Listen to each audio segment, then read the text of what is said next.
policy, his reforms has deformed Nigerians. His reforms has turned to deformation metrics. A lot was, let me read out a few things, they highlighted. It's wrong. They said they're chasing wrong policies. Said Tinubu's administration has engaged in massive propaganda instead of massive governance. Say they have this affinity of claiming false successes. This is coming from Afenifere. These are those that if you are to say, there will be tribal sentiment, it should come from these people. But they say no. Nigerians have suffered more now than before. He said they kept shifting blame to global and historical factors, showing scanty empathy to ordinary Nigerians. This is a very strong word. Showing this was have English, yeah? You can give it to the Yorubas for that. Showing scanty empathy to ordinary Nigerians. I guess let me hear from you. If you even say scanty empathy, I didn't even say the scantiness of the It's not even there at all. It's not there at all. A leadership that doesn't feel the pulse of the people.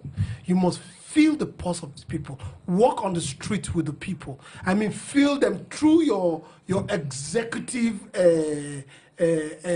administrative tendency all over, from whether it's sport to Niger Delta ministry, from every ministry and parastatal.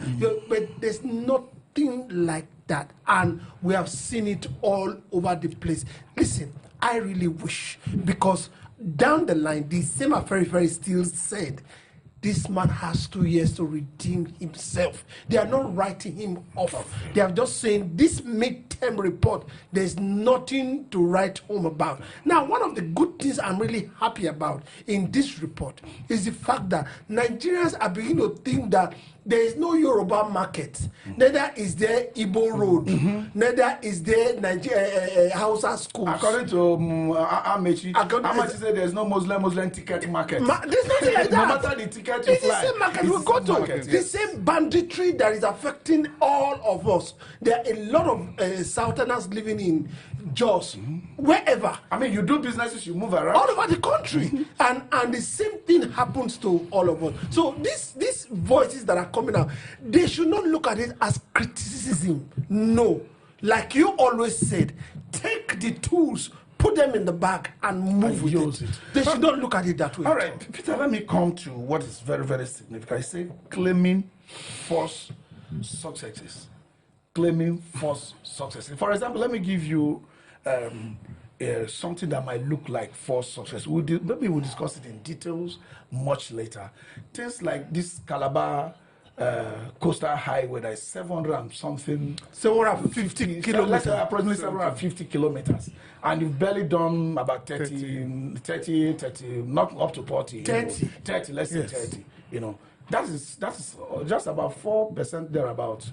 Not up to 5% if you're weighing it. It's just 30. So I'm worried, and we mobilize resources, we mobilize Nigerian personality, politicians to go and commission that fraction of success.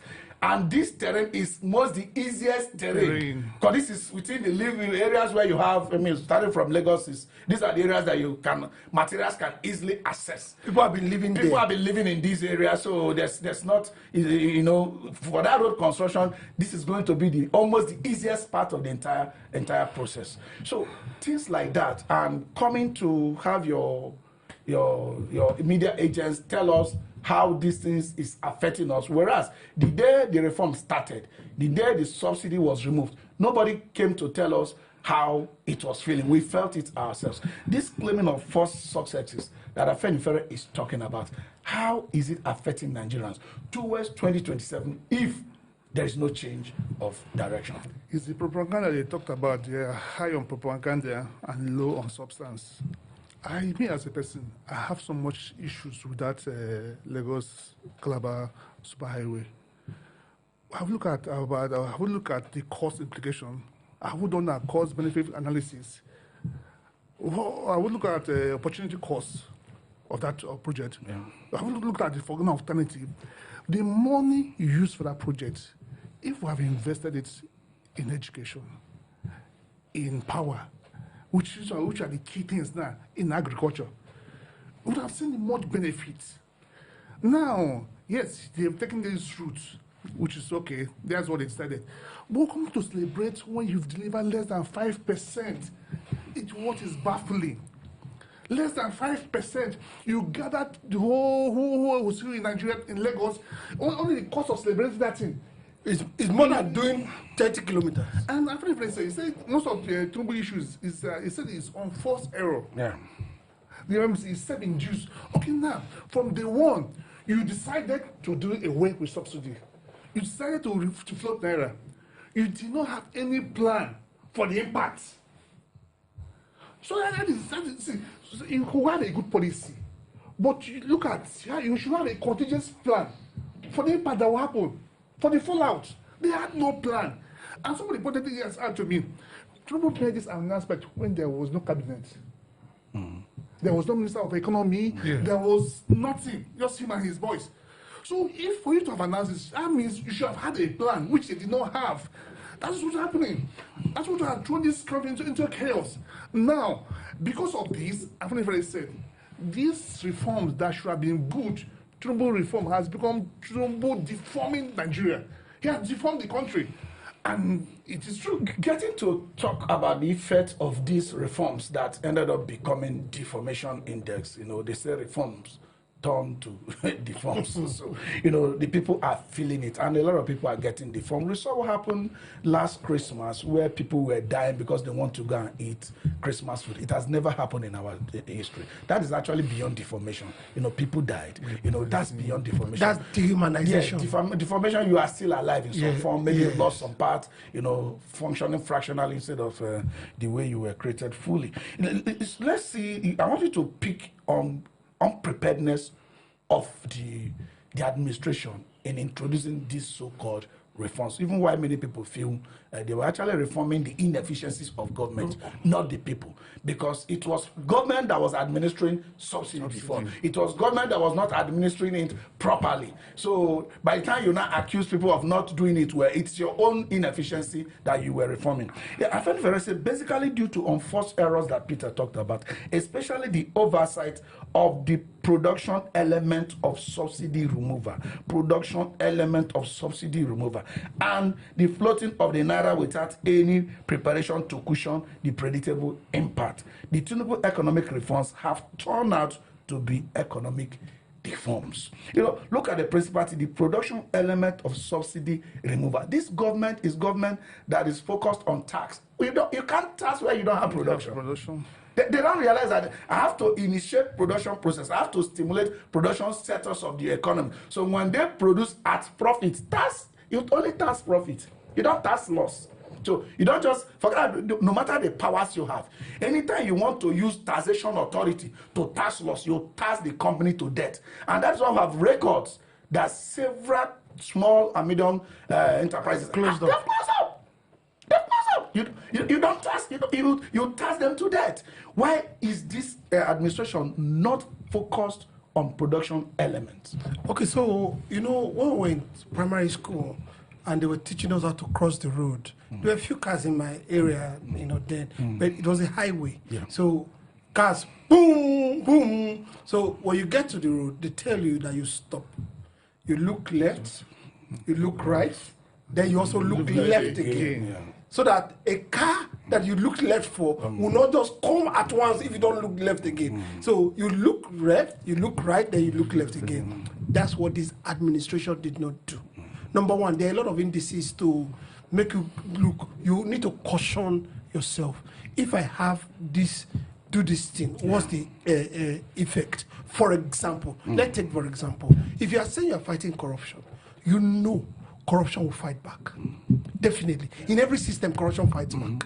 Especially if the corruption has been endemic, very endemic. Just like it is. It's going to fight back. I don't know if you understand. Yeah. Now, if you are fighting corruption, you know that you have to be removing the plug a little by little and be checking the responses. And be checking the responses. And be knowing where to plug. Where and where to plug. These are so many of the things this administration did not take care of. When this administration came in to being, we were already having scarcity of petroleum product. So they didn't look how they are going to make the petroleum product available everywhere. They capitalized on the fact that since it was not very available, if we say subsidy is removed, the price jacked up, people will still be struggling. Because they have to move. Yes, struggling for the little that's all they have to buy. But one thing, they were not taking charge of and thinking is that a man who, for example, is earning 100,000 naira per month, and before then he used to have like 20,000 left to buy rice and other things. You now increase his cost of transportation. Sure. They will either they starve or they are not able to buy rice again or buy other food, which will also affect other sectors. Because if no matter how rich one man is, if I go to market, I'll buy 1 bag of salt. Yeah. But if the money is distributed across 100 people, when we go to market, we'll buy how many bags of salt? 100 bags of salt. Yes. The manufacturer will say how many bags of salt? 100 bags of salt. So that's how economy works. And when you people these are disposable income by just jacking something up. They didn't think about most of these things. They didn't have. Now I normally say these things. There's a time frame between after election and inauguration, and we have like 3 months, which is long enough for you to constitute your team, and this team practically was not in place. Now, if they do this team, there's all the outgoing government and the incoming government normally also have a team that they come together. Transition. But I keep worrying. Yes. Why is it that in our country, we almost all over the world, from the day of winning the election, before inauguration, all their cabinet is fully filled up. That's all over the world. Policies and everything are in place. But in Nigeria, it's not like that. You see only them come on board. Okay, so most of the time, they have spent a lot of money during the election. I can tell you of the states, for example. They spend a lot of money during the election, and when they come into power, they first of all want to recoup that money, right? And bring so that it will be run now by permanent secretaries and heads of parastatals. So they don't want to expend that money, but they bring the money to themselves. Okay, let me come to you. That's something you used to say. Okay. I said this government is aware of this problem before they came. Yes. It didn't take them by surprise. It was not something that... No, truthfully, there's no problem we are having now that element of it wasn't existing before. Sure. Afenifere accused them of having come to make it, it should multiply those problems. So now, they decide to take on policy, a particular policy. They did not look at the chain effect. Now you're increasing petroleum. What has it done? If inevitably increase cost of transportation. The woman selling in the market has to travel to go and get his goods. What did that do? He has to increase his food. Landlord that was charging 28,000 before. We go to the same market. What does that do? So they did not plan for the impact. That is the major issue. And at a point, I had there were some hypocritical statements coming out from the government where they increased the cost of petroleum, they increased the tariff for electricity, they eventually increased that of communication, but they were coming out to tell market women to reduce their price. Is that the Look, I've said it. Does it mean that they are sincerely they are deficient of knowledge, or they really meant what they are saying? You have increased all price in drivers. You are not coming to tell. You have already said it. They are deficient of thinking ahead. Look, I've said it several times. I said reduce the cost of doing business. You have CNG, for example. Import buses that are CNG compliant. That's one. Even before you import the buses, build stations that are CNG stations. Right? So all the public transport will run on CNG. Make the roads better. For example, let me actually tell you something. If you make the road smoothless, they will be very smooth. Banditry will not come on the road. Of course, because if you notice this between Okene and what's it called, and Lokoja, it used to be a hotspot. Yes. Then they now clear the roads. Thank you. You hardly see that thing. Thank you. It used to be a flashpoint. But they just cleared the bushes. Oh, that's what they did. So increase make insecurity less, right? Then If you are traveling from here to Lagos, you will travel by either 8 hours or 7 hours, not the 24 hours you travel anymore. The usage of fuel will come down, and so many other things. But most of these things. Okay, let me just come. This affinity of this government trying to have a signature project, trying to run into a new things rather than maintain old roads. You know, even in Abuja, we saw some, like bridges coming up, even where there is no immediate traffic congestion there or immediate need. You understand? They are fine. There are infrastructures, no doubt about that. But just like you said, as we speak right now, judicial union, judicial staff, on strike. You understand? No, primary school. No, that one is 4 months. I want you to talk about the primary school. School, basic, that's because secondary and primary school teachers in Abuja are on strike. 4 months. 4 months. For 4 months. You see, not being able to look at this, you're talking about coastal highway. The original road, people in Calabar have been going to Lagos before. So the old roads that were, we are supposed to connect these places, in as much as this signature one is laudable. Why are they not being maintained? Why this rush into something that you will now start commissioning into 5% project? Is it the same thing as, what is it called? Afenifere talked about looking for false successes. No, you saw about not the scale of preference. Oh, like you said, making money. The scale of preference for this government is amazing. As you said, looking for a signature project. What do they do? They change our national anthem as if that's our problem. We heard it. It's not the same government. As if that was our problem. Now, that road, I always had the issue. Yeah. When any person that knows commerce well, that can just do 1 or 2 calculations, you know that the alternative, is strong. See, the cost of that road could fix a major infrastructure in this country. Like electricity. You see, electricity we invest in. Okay, now, the cost of business in Nigeria is very high. Fix electricity, it will drive cost of business down. Most people provide electricity, for example. And from what Afenifere said, between 2003 and now, more than 7,000 companies have left. Okay, let's look at one of the things. Let's go to employment. Peter, let's look at one of the things Afenifere also raised. Let me read from their rights. He said the tone of government at all levels is of a profligate jaye lifestyle. Jaye in Yoruba is like enjoyment.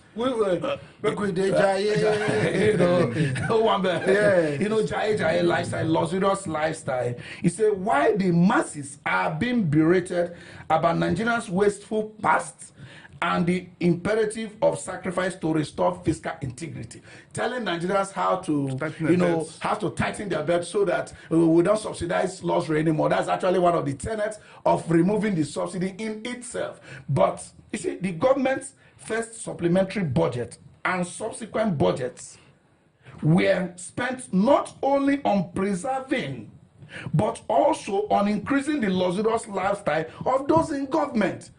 The first budget they had, the supplementary budget they had, was not only bent on preserving the wasteful past, but also look at it, also increasing the luxurious lifestyle of the government. They gave example: the new presidential jet, the Cadillac limousines, 160 million cars for every federal legislator.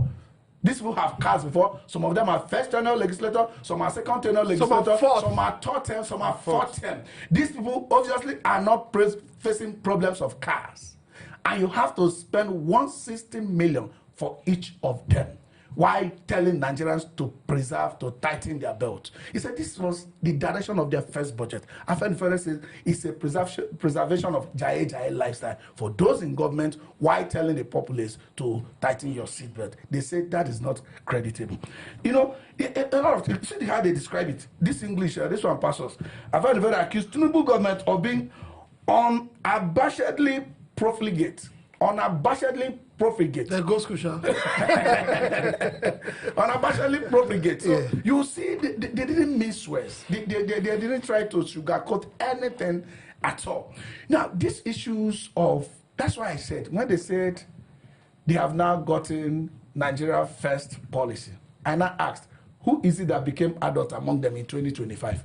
Basic economics tells you that what you can produce locally, if you really want to preserve employment, you really want to help the economy, you really want to help that sector, you should be patronizing those local content. They bought cars for all federal legislators in 2023. 2 years thereafter, they are telling us of Nigeria First policy. These cars that was used to preserve their comfort, how about it was local consumption? At least let people benefit from the unemployment that would have dropped. Who will drive the local consumed cars or the local produced cars? Who will drive it? The National Assembly that he wants to put in his pocket. There are reasons for doing the things they do. For example, they got into the policy or in the politics of trying to know who wants to be the Senate President and the Speaker of the House. There's no problem with that because you see, everybody wants somebody they can work with. But you see, the legislators are not there to protect the executive. They're actually there to check them and preserve Nigeria. So it's Nigeria first. Until this legislator knows, most of these things they do, not that they don't know, they think it's politics as usual. The way it has been from Obasanjo, that's the same way it will be till now. Okay, this Jai lifestyle. Can I come in here? Yeah, Okay. Let me ask you so that you take all of them afterwards. This Jai lifestyle, the people in government, are showing up as Afenifere has just said. Do they think Nigerians don't see them? Don't they live among Nigerians? They think Nigerians are not aware of this? I think they don't care. Okay, talk about this Nigerian First policy. The same government has said it. They've still opened the border for us to bring in rice. So there are some of their policies. There is so much inconsistency. Like try and error. Inconsistency about them. Okay, now we have a shortage of houses in Nigeria. It's about 30 million Nigerians. Although that of inconsistency sometimes, when you call it inconsistency, some school of thought might call it responding a kind of, you have to have some flexibility in any policies. Okay. Like when you move it this way and see the direction, certain times you can redirect it. You understand? It happens. Just like what he was saying about. Okay, let me give you one analogy. Let me give you. I will go back to you. A child breaks his leg. Yeah. Your son. Yeah. And they have to put a cast on it. Yeah. Then they have to do a surgery. Because the child is crying, will you say, don't do the surgery? No. Or don't bring it back? You know that the child will cry now, but it will be better. Yeah. If it's a good policy, it may affect us a little. And the government has the mandate to come and tell us, please, you guys, while they themselves are drawing back on their the prolificate lifestyle culture. Unabashedly prolificate. So, but they don't do that. They don't explain to us. They feel they don't owe us anything. And they go ahead with their policies that are unpopular. These two separate words. One for those in government that are voted in there, and one for the people that they are supposed to be leading. I mean, leadership is like first among others, influencing others. I mean, meaning you are part of the team. These people, they eventually do not qualify as leader because they are in a different zone, while the people they tend to be leading are suffering a different thing. They don't have the same temperature. In Nigeria, we don't have leaders here. What we have rulers. They lord over us. They don't lead us. If somebody is leading you, lead to the right path. This people just lord over us. I'll still go back to that rice issue I mentioned here. Okay, now. We've gone through this pain for a while because of rice, 80,000 plus 100. The pain is there. What should a right-taking government do if to go? Every country has something they subsidize. Certainly. Why open the border? Why don't you subsidize this rice? Let me tell you. Do you know the problem there? You can't farm without security.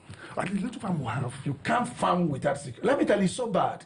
Let me tell you, it's not easy. When you live in cities, you don't really know what those who live in villages and in all these farms are facing in terms of insecurity. Not all are being reported directly. It's when it gets to mass killing, 25, 30, there are individual cases, 1, 2, 3, being kidnapped, being killed, village women being, harassed in the farms and all that, all over the places. What of the shortage of housing? Yes, let me pick you on what Afenifere talked about on that housing. They also mentioned it. They didn't leave anything out.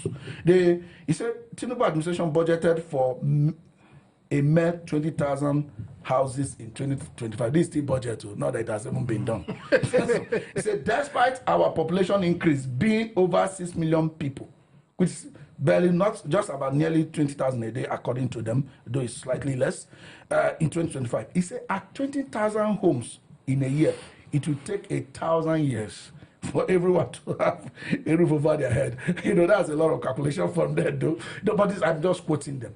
That if we continue to go in this scale, it's going to take 1,000 years. And we'll be doing a super highway from Lagos to Calabar. And you are celebrating 30%. This money could have been used for something else. 5% rather. It could have been used. See, after they said something, they said no matter the level of propaganda, it cannot erase that Nigerians are poor. And Afenifere said something that about 30 million Nigerians are without a roof over their heads, while 108 million live in substandard houses, according to development aid statistics. It is not just figures from nowhere. But one of the major things that these people do is that they don't listen. That is the truth. They want to go out with their own policies that they think is right. And most of their policies are selfish and of personal and interest. They continue with the jai. It's simple. On your mandate, we shall stand. Dancing on do you know which mandate? Now, for example, we talk about our international conference center here.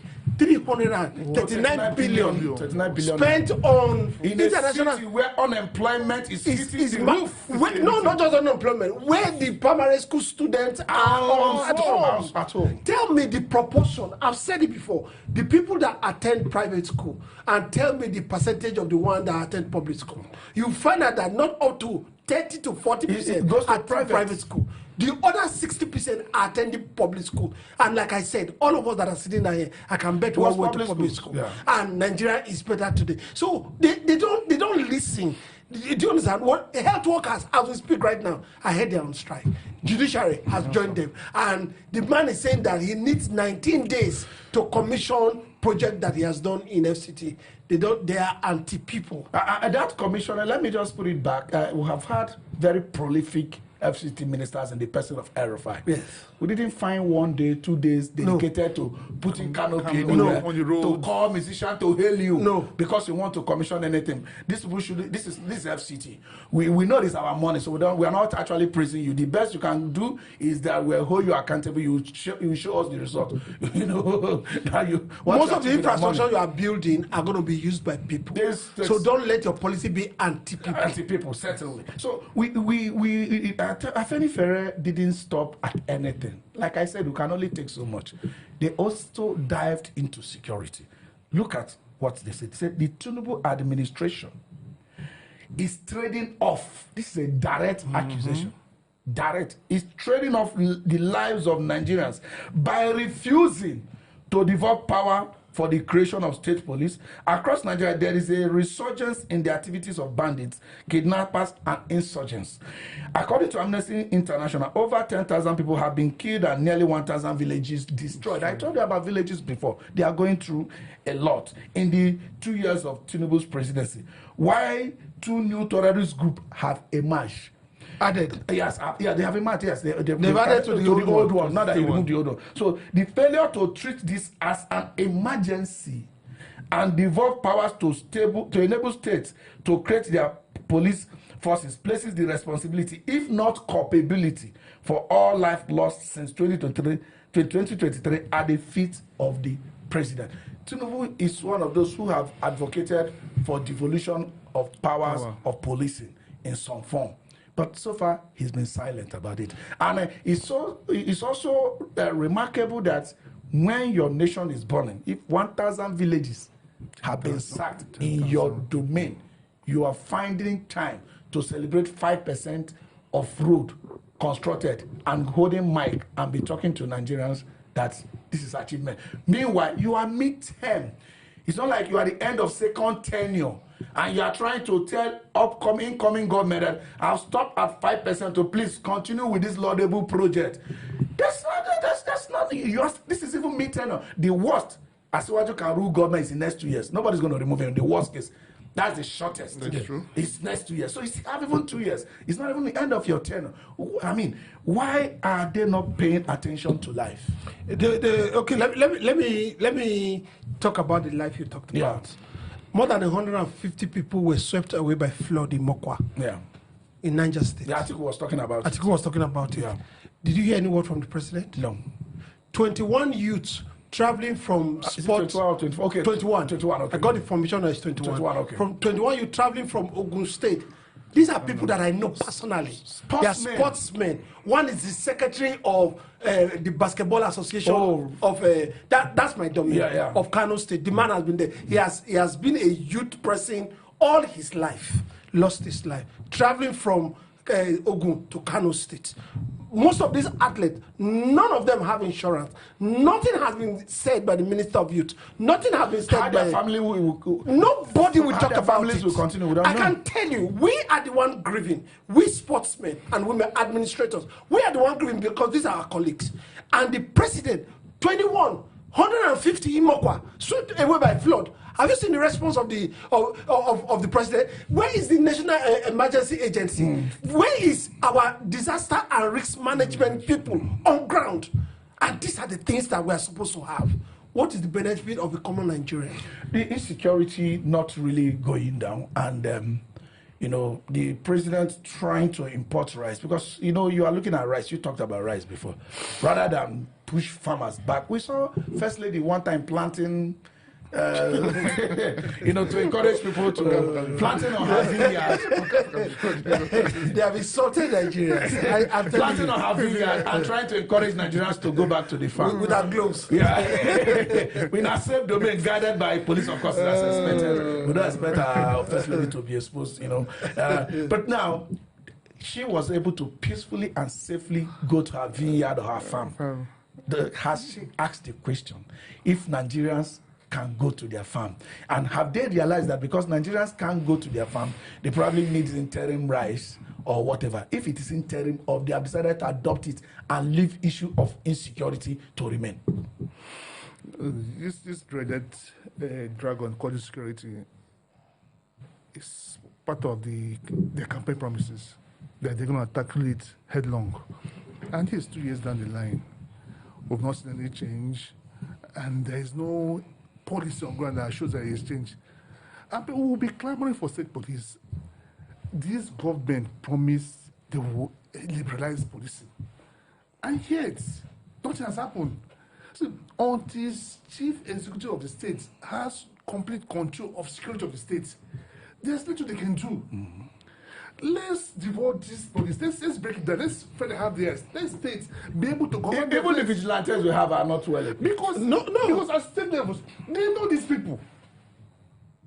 They know them. They can approach each form.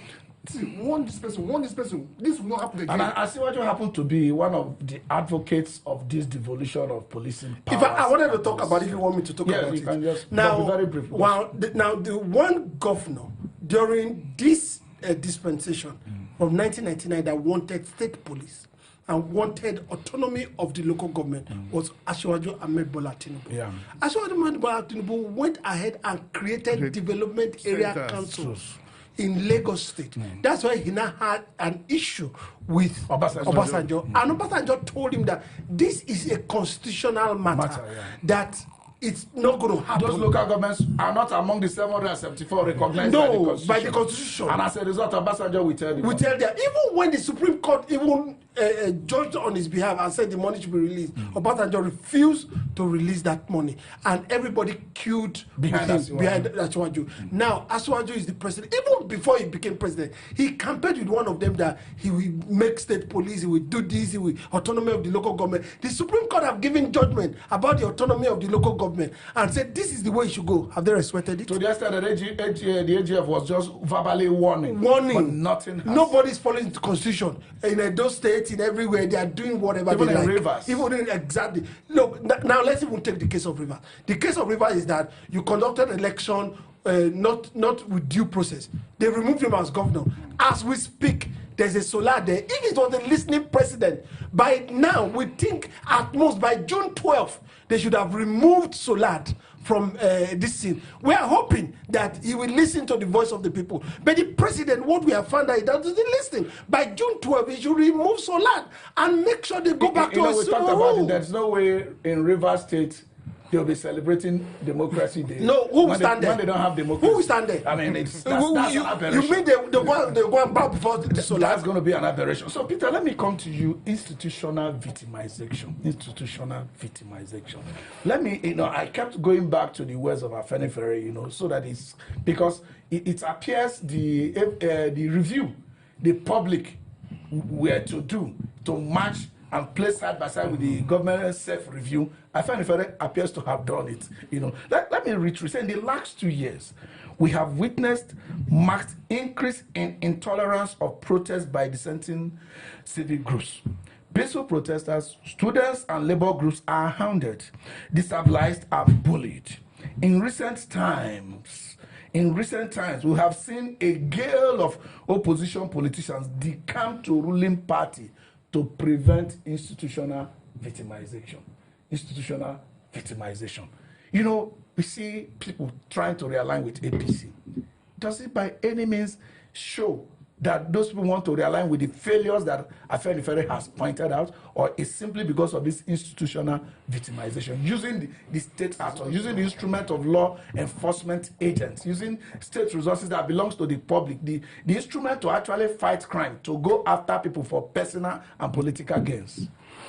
But here is the order of the day. I'll take an example from your state, Delta State, Okowa. At least people spoke. They said that the guy has been under serious threat. He's been harassed. So for him to get his peace, he had to move. They're using state apparatus to hunt down every other person. People are moving not because APC has done well, because one is self-preservation and to avoid being victimized. It's just unfortunate that there are few people like Obi that can come and say, hey, yes, come and investigate me. So most of us are so-called politicians. They cannot stand bold and ask to be investigated. But every other person have a skeleton in their cupboard to avoid being victimized, moving to APC. And sure, didn't he say it? Come to APC, become a saint. Yes, is that we are misquoting? You said you quoted him in out of context. What he said. So it is. I'm afraid just said what is there. And it is annoying. It has come to the crescendo that every politician is afraid of this government. It's either you stay away completely or you join them to very relevant in politics. Okay, they have gone as far as joining, getting involved in party politics too. So, let me come to you on institutional victimization. How is going to impede the coalition that is coming? We still have a few things on Afenifere, but we're not going to be able to take all of them. It is institutional victimization. Do you see it being used more against the coalition, or they are going to try to use infiltration by planting their men? Rather, federal government has money if they want to, except they do not want to. Do you think they're going to go that way? Because they are relying more on propaganda from what Afenifere is saying, rather than take a correction. Because Afenifere made it clear, you still have 2 years, and we have been singing this since even in the last 2 months here, as if Afenifere, they are watching us, that you still have 2 years. Make good use of these 2 years instead of propaganda, the line of chasing false successes. Well, from what we've seen from them, we can forecast politically that they are going to use infiltration. A little of institutional intimidation, intimidating people. But let me tell you something.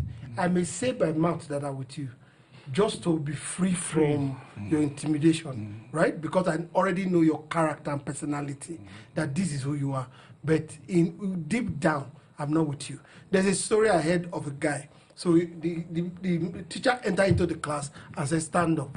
And the boy looked. I said, stand up. So the boy, as he was standing up, he struggled and said within his breath, he said, I may be standing up physically. He said, but inside, I'm sitting down. So most of the ones that are joining them right now, I can tell you, they're still where they are. But just to satisfy, is it not what you want? I will stand up. So they will use what they've been using because they think it's been working. Right now, tell me one person, apart from maybe Obi, Atiku, that are wanting to be president. No other person. because the guy wants to be president by all means. Okay, let's see what Afenifere took on this kind of infiltration, sort of. Even government sponsorship of internal conflict in opposition parties and socio-political groups is now done in the open. This is very clear accusation. They are not afraid of it. No. Even the APC, it does that stock in trade. I've told you before. He says some recent appointments to the Independent National Electoral Commission are speculated to be card-carrying members of the ruling party. Yes. The emasculation of liberal democratic value is now flagrantly that one did start without any shame. That one did start during their time. It started during Buhari's time, yeah. Where card-carrying member, you remember Onoche? That it was an issue. But at the end of the day, it didn't go through. It didn't go through because there was a. That's what I'm saying. That's the difference between Tinubu right now and a little bit of Buhari. So Buhari appears now to be to listen to people. Buhari told us we would miss it. People didn't believe they would miss Buhari. In fact, I have one of my friends say this Buhari government is the worst government we can ever have. But tell me no, I'm also let me be sincere with you. I'm one of those who felt that 2023 was going to be the last we'll see that kind of government. I had Kwankwaso on ticket, one of the major persons. I had P2B, one of the major persons, and I have Asiwaju, one of the major persons, and I have Atiku. And I felt so much, all of them have their plus, minus, if you begin to take individuals based on their strength, weakness, kind of opportunities that might be available to any of them, and certain rejections and threats they might face here and there. If you scale all of them, I didn't believe any of them was going to perform as bad as Buhari. But I'm thinking at this time, we were a little bit wrong. If we follow what Afenifere is telling us, and also what we have seen on our own part. But let's move a little bit into politics. Election is coming up in Anambra State. Asiwaju was there the other day, and we could see the affinity between him and Soludo, the governor of Anambra State, Professor Soludo, from ABGA. Asiwaju is from APC. Now, that's the confusion of all these things. The APC gubernatorial candidate arrived at the airport the other day and said that was when he was showing off his deputy that were running mates, somebody of Senator Uche Ekunife, that Asiwaju has told me to go and connect Anambra to the center. This APC candidate speaking. Now, Obigwe, that's Abga person on the media warriors, has said no, nothing like that. That's why you didn't send you. You see opposition party and ruling party dragging who is closer to the president. People are confused, Kisley. What is this? It's Asiwaju in Abga or APC or whatever. Is in all parties. No, serious. Jokes apart. Asiwaju is in all parties as we speak.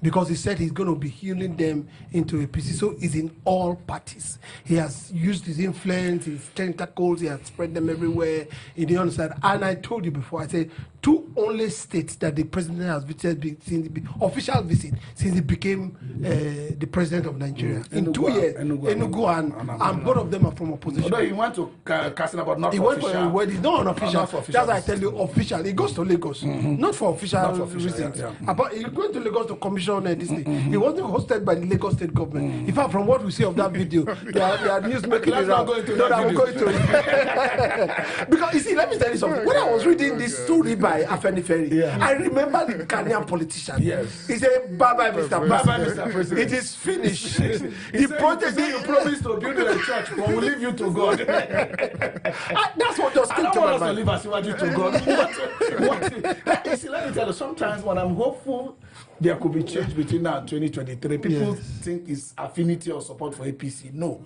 As a Nigerian, I would like to start enjoying, how do I call it, good governance now. Than wait for 2027 to remove somebody. Yes. Why do we have to lose these 2 years? So I still believe in that. So Anambra people, are they confused with the signal? For those now, for example, for those that love Asiwaju and want Asiwaju to continue, from the visit he made to Anambra, and they would want to vote in that line, do they queue up with Soludo or queue up with the APC candidates? No, the response from our ABGA spokesperson was affirmative. He said it was certainty The president did not tell you that. It baffles me. You are in opposition. Somebody had just met president came to the state and to change his party people. This is what the president wants us to do. The president is in the same party, with them. Yes. And another party spokesperson is saying no. No. Which so sensitive. He was so sensitive about it. Because probably the meetings were held after his state visit. And we're not there. Probably promises were made. Assurances were given. And Choludo has been accused of being Abga in the day, APC at night. So you can't have two APC factions. So, in the state? In the state. So for them to have said that, probably they've considered, but the president himself have considered the state to him. And now this man is coming with another statement. You know, we had things like that before. In Rivers State, Wike said, the governorship is mine. The presidency I promised APC under Asiwaju Bola Tinubu. So it could be that they will let them keep Abga in Anambra State, but they can give the presidency. So why allow your party aspirant? Okay, to you know, but you know the other APC candidate that failed, that's Valentine Osogbo, said that the governorship aspirant under APC is from Soludo. Was a switch from Soludo. But the voices we are hearing now, except Fire say these people are moving. But you know, power is sweet, really. Yeah. So the APC candidate right now is beginning to see himself there's as a governor. Yes. Do you understand? And we've seen those kind of things. And now the spokesperson for Abga was, trying to discard the APC, dismissing him that after all you failed. Your chase of being a senator, that how can you take the entire state when you couldn't get 1/3 correctly, you want to get 3/3. That mission, that Asiwaju is impossible, that he couldn't have sent you, that you are not the spokesperson of Asiwaju, you are not Onanuga, you are not Buala. I mean, what gave the confidence to Bigwe, the Abga person, that an APC member who just arrived from Abuja wouldn't have gotten that kind of a directive from Asiwaju? As I said earlier, probably there were concessions made when President went there. Maybe they within one-on-one meeting with Soludo that okay, I'll concede the state for you, and you work for me for a presidential election. So this man, I think they've changed. Okay, but let's just put it: Anambra voters, essentially, do you think they are moved by being connected to center, or retaining the Abga identity in Anambra? Look, let me speak. But why I'm saying so is this. Anambra has been this Abga thing, but they have a way of connecting to the government in the center, even without being in the same party. Okafor, what's government in the center? I want to understand that. Yeah. Where did that phrase government in center is the federal government of Nigeria. The government in the state is what? It's the state government. No. Don't they have their allocation? They do. That's number one. Yeah. Number two, if you submit your projection to federal agencies of federal government project that they can do in the state, for example, they have senators. Yeah. Am I correct? Yeah. 3 senators. Every senatorial district can bring federal government presence in the state. They have House of Rep members. They have legislation, constituency, where that's already federal government. What is all this nonsense about connect with federal? Your allocation, does the federal seize it from you because you are not connected with them?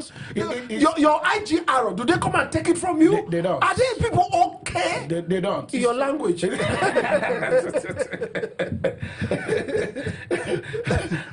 All right, let's delve a little bit to FCT. Maybe from there we'll be winding up gradually.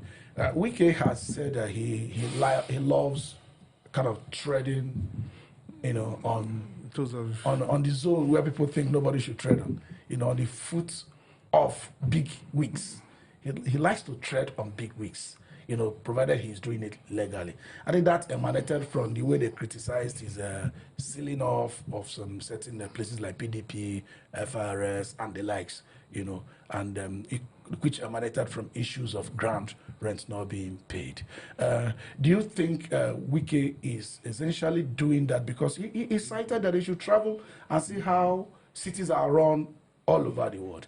Do you think he's essentially doing that to ensure that Abuja is sanitized, or it was just a political game that he was playing? I think it's both ways.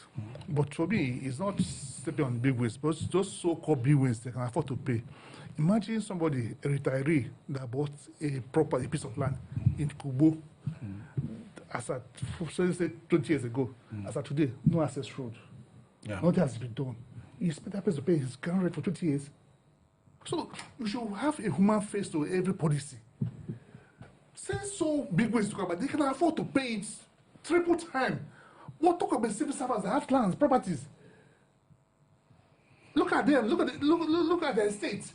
As for these properties, they portion with their retiree money. That's what they want to settle their lives with. The land they want to settle their life with. Kingsley, I derive joy in stepping on big toes. In this case, we don't know what the big toes are. Specifically, when you remove FRS, which is not one person. PDP. When you remove PDP, which is not one person. So, do you understand where I'm going? So, I wanted to see the toes, if they are individual. Because these are organizations that I believe are capable to pay. So, or match you with fire to fire. It shows in FRS because the next day, the government, the federal government came on. That's the engine room of the government. As long as you came on board, I said, no, suspend this thing first. You know, say, get within our people, they talk. They say, close your eyes, make we pray. Yeah. Not before driver. No. So there's an exception in the That's why God, don't see the PDP, leave FRS alone. No. How can Wike seal up an agency NAPTIP? How okay, do you see where the other day my argument was coming? Yes. I have read Land Use Act reasonably well. The governor, in this case, let's say Wike acting as a governor, in this case, has right for revocation, no doubt. You know, primarily... under existing laws. Yeah, let me put it here. Under existing laws. If the land is to be used for overriding, public interest. Yes, there is this one that is ancillary attached if the conditions of the certificate of occupancy is not being fulfilled. That's where the grant rate comes in. But I can tell you, the word SEAL is not there. I didn't find it in the Land Use Act. Because it's very clear that if I'm going to seal a property where people are living in, I have no lawful way of sealing it without impeding on the fundamental human right of people there. The right to live. The right to live, the right to dignity, You see, I gave an example the other day with hospital. Imagine somebody being attended to in hospital, and the owner of that place has not paid ground rent for any reason. And you come in the morning, you seal it off. What is going to happen to those in oxygen, the nurses going on, even in a residential building, where somebody that went to night duty, a nurse or a medical doctor that was on night duty, arrived in the morning, 6 a.m. and sleep off. The people to see the venue came by 10. They start sealing the place. The person might be sleeping inside, and when you come out, in order to go back to hospital again on duty, your place has been sealed off, and you are sealed inside because you were sleeping when they came. So sealing, I couldn't find the word sealing. Only revoke. Yeah, only revoke. When you revoke a place, there will be public, just the way the advertising of those that owing. You can publicly advertise that this property has been revoked. So any tenancy must not exceed the current whatever. The human beings there, Nigerians there, whose rights are guaranteed under the Constitution, will now take advantage of that and not move forward after that time. But this military style of seal-off, I am not certain how that can be lawful at the end of the day. So going back to Wike on FCT, we have been talking about priorities of projects. He went ahead of us by talking about that conference. The same thing we saw in Lagos, in Coastal Highway. It's almost the same thing we are seeing in Abuja. Children are home, no school. What is happening about priorities? Wike is part of this APC government, isn't as much as say he's a PDP member that has been a stock in trade. They misplace their priority. Their scale of preference is shambolic. We are spending 39 billion naira to renovate a conference center. When students are home, how much are the salary of the teachers? You cannot pay. Time is against us. Kingsley, priorities. How do we drive it to this government so that they don't think because you have constructed a road maybe one bridge. Nigerians have been seeing, we've been seeing bridges from Lagos. A lot of us grew up in Lagos. Because federal government's capital, the federal capital of Nigeria was in Lagos. So, you see, to me, we can do the road and have human face as well. Certainly. We can have both. Yes. It doesn't have to be one side concentrated. Right. You balance it. That's why you have the law. Yeah. Do you understand? There's a balancing. Wike should learn how to balance it. That's number one. Number two, he should also learn how to talk to the people. You see, there's a Wike today. There was an Anani yesterday. There was a Kintola. People there was have been Mustafa coming in this Abuja, in the whole Nigeria, not Abuja. Yeah, Mustafa was a dreaded name. Power is transient. Power is transient. But after all, when you come out of power, let the people say that you are going to come out someday. Yes, definitely. Let them know that you have written your name in the annals of Nigerian history, and we'll be all right. you. Their policies should be people focused. Yes. Let's continue with the people-centric policies, and let there be proper priorities in your budget, so that people themselves will be alive to benefit from whatever you are doing. Thank you, Kingsley and Peter, for being around. And viewers, thank you so much for hanging around. This is Still Matters Arising. Until next time, bye.